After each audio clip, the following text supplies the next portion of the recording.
মুসলমানদের বড় দুটো ধর্মীয় উৎসবের দ্বিতীয়টি হল ঈদুল আজহা। উৎসবটি কোরবানির ঈদ নামেও পরিচিত। ঈদুল আজহা মূলত আরবি শব্দ, এর অর্থ হল ত্যাগের উৎসব। এই উৎসবের মূল প্রতিপাদ্য হল ত্যাগ করা। এ দিনটিতে মুসলমানেরা ফজরের নামাজের পর ঈদগাহে গিয়ে 2 রাকাত নামাজ আদায় করে ও পরে স্ব আর্থিক সামর্থ্য অনুযায়ী আল্লাহর নামে কোরবানি করে।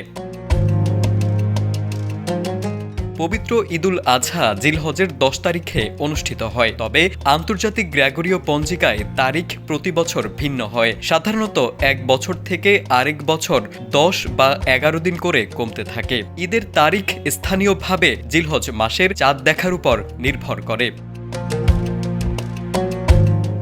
2025-এর মুসলিমদের অন্যতম ধর্মীয় উৎসব ঈদুল ফিতর উদযাপিত হয়েছে গত 31 মার্চ। এখন শুরু হয়েছে আরেক বড় ধর্মীয় উৎসব ঈদুল আজহার অপেক্ষা। এই ঈদের সম্ভাব্য তারিখ জানিয়েছে সংযুক্ত আরব আমিরাতের জ্যোতির্বিদ্যা সোসাইটি।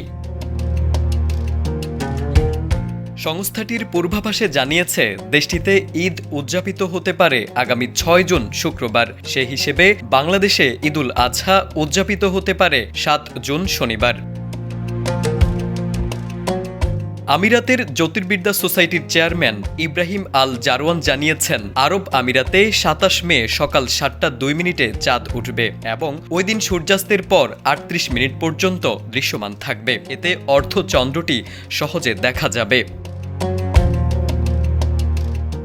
সাধারণত সৌদি আরব ও সংযুক্ত আরব আমিরাতে চাঁদ দেখা যাওয়ার পরদিন বাংলাদেশ সহ দক্ষিণ এশিয়ার দেশগুলোতে ঈদ উদযাপিত হয়। সেই নিয়ম মেনেই এবছর 7 জুন বাংলাদেশে ঈদের সম্ভাব্য দিন ধরা হচ্ছে।